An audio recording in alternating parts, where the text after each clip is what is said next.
Hi friends, இன்றைக்கி ஒரு video பார்த்துடலாமா? வெஜிடேபிள் பிரியாணி செய்வது எப்படி வாங்க பார்க்கலாம்.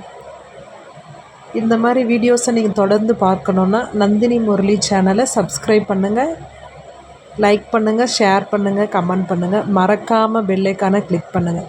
அப்போ தான் நான் போகிற வீடியோ எல்லாமே உங்களுக்கு தொடர்ந்து வரும். பிரியாணி செய்வது எப்படி முறைகள் பார்க்கலாம். வெங்காயம், தக்காளி, உருளைக்கிழங்கு, பச்சை மிளகாய், கருவேப்பிலை, புதினா எல்லாம் எடுத்துக்கணும்.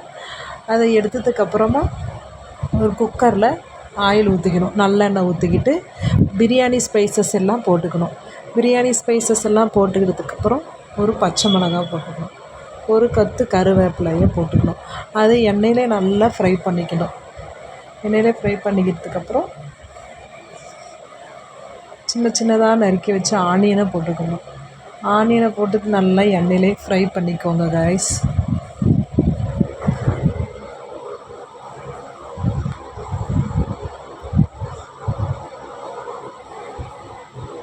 நல்லா எண்ணெயில் ஃப்ரை பண்ணதுக்கப்புறம் ஒரு தக்காளி எடுத்துக்கோங்க. தக்காளி நல்லா எண்ணெயிலே ஃப்ரை பண்ணிக்கோங்க.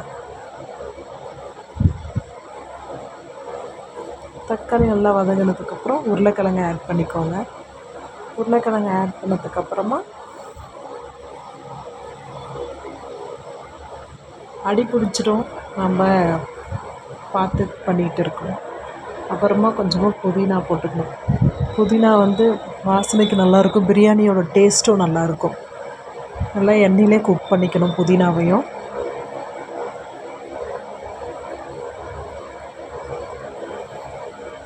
கொஞ்சமாக உப்பு போட்டுக்கணும். உப்பு போட்டால் தான் காய்கறிகள் சீக்கிரம் வேகும். அதை நல்லா எண்ணெயிலேயே ஃப்ரை பண்ணிக்கிட்டோம். அப்புறமா நம்ம நறுக்கி வச்சுருந்த கேரட்டை போட்டுக்கணும்.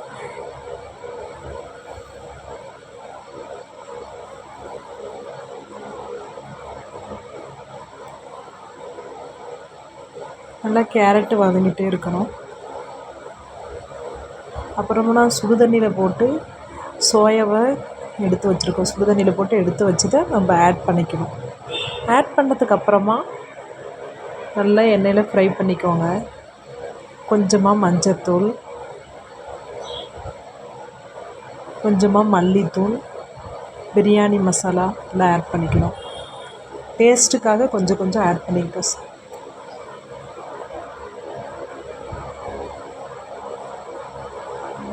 இஞ்சி பூண்டு பேஸ்ட்டு,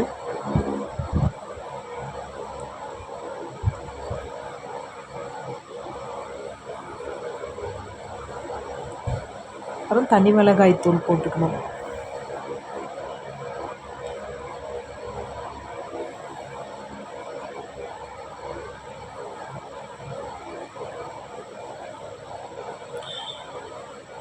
நல்லா மசாலாவெல்லாம் நல்லா ஃபுல்லாக மிக்ஸ் பண்ணிக்கிட்டு நம்ம தேவையான அளவு தண்ணி ஊற்றிக்கணும். நம்ம எந்த அளவுக்கு மெஷரிங் கப்பில் நம்ம அரிசி எடுக்கிறோங்களோ அதுக்கு தகுந்த மாதிரி நம்ம வாட்டர் எடுத்துக்கிறோம். நான் 1 கப்பு அரிசி எடுத்தேன்னா 2 கப் தண்ணி. எந்த அளவுக்கு நீங்கள் குக்கரில் தண்ணி வைக்கிறீங்களோ அந்த அளவுக்கு தான் சாப்பாடு குலையாமல் வரும். நம்ம பட்டாணி அரிசியும் நான் பட்டாணி ஊற வச்சுருந்தேன், அதை நம்ம போட்டுக்கணும்.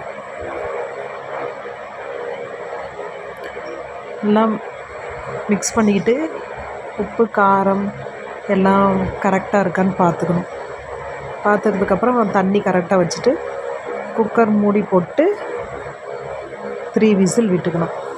3 விசில் விட்டதுக்கப்புறமா ஓப்பன் பண்ணி பார்த்தா சுட சுட வெஜிடேபிள் பிரியாணி ரெடி ஆயிடுச்சு. நம்ம எந்த அளவுக்கு தண்ணி வைக்கிறோங்களோ அந்த அளவுக்கு உதிரி உதிரியாக வரும் வெஜிடபிள் பிரியாணி.